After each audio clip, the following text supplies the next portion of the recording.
Hey YouTube, Stiglitz here. Today, Rebirth Island has joined us in Call of Duty Warzone. I've been playing it all morning. It looks good, it feels good, and it is a great change of pace. And today I'm going to share with you 5 tips to bear in mind around Rebirth Island when playing Warzone in Cold War Season 1 patch.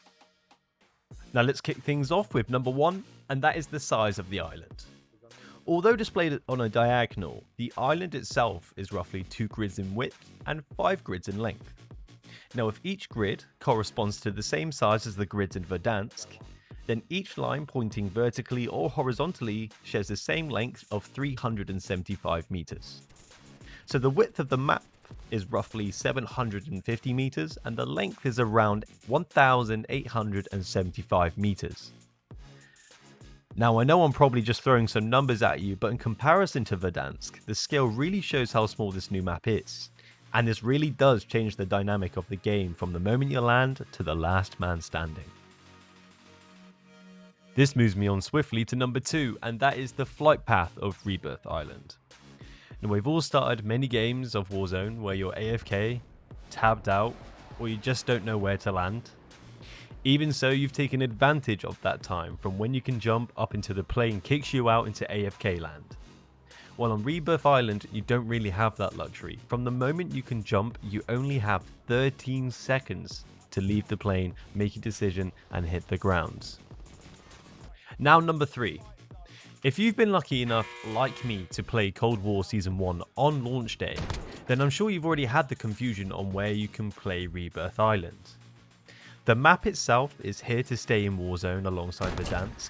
However, this morning when I queued for 10 games of Battle Royale from 7 AM, I got Verdansk every time. I was so confused why I wasn't able to play on Rebirth Island. Answer is, at the moment you can only play the Rebirth Island map via the limited time mode Rebirth Island Resurgence. As you can see in the patch notes, the limited time mode is separate to the launch of the map, and what I can gather is that a playlist option will follow to give you the option to play on Verdansk or Rebirth Island or queue for both maps. Now I have to admit, adding a close quarter map to Warzone was the right move. Having that map choice allows players or party members to decide what pace of game they really want to play, and I believe Rebirth Island is still going to be available for trios as well as quads.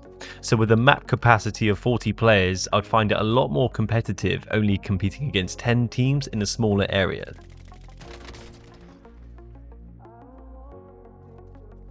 Moving on to number 4, loot. Now in Warzone, you've got one of the largest loot pools any Battle Royale has ever seen. In Warzone, you will now have the mixed weapon drops from both Modern Warfare and Cold War, but near enough every new patch brings a new meta with it. So if you're serious about Warzone and you don't have Black Ops Cold War, or even for some reason Modern Warfare, I would consider getting it, as the meta weapon may lie within that title. The fastest way to level up your weapons is by playing multiplayer modes on the title the weapon you're leveling up belongs to. Now, being honest, since my last upload, I haven't even touched Black Ops, because I stopped having fun. However, Season 1 has brought a lot of goodies this time, and I'm sure it's probably now worth the money and, more importantly, your time. And if you're not convinced, I'll be releasing more content this week. Play more Black Ops multiplayer to help change your mind. I'll give you my opinion too. Number 5, my final point, conserve storage space. So this point only concerns PC players, but I don't see it being talked about enough, so I thought I'd do my part. These days my girlfriend and I are constantly juggling around games, uninstalling and reinstalling stuff that suits us at that time. Now if you haven't done this already, you can actually modify the installation of what Call of Duty content you actually want to play. This easily saves up plenty of space, and we could be talking over 100 gig across the 2 games. If you've already played the campaign, uninstall the campaign. If you want to install it again later, you can do that. It will not affect anything else. To modify your install, simply just go on the Battle.net desktop app, find the game that you would like to modify, hover on options at the top of that game.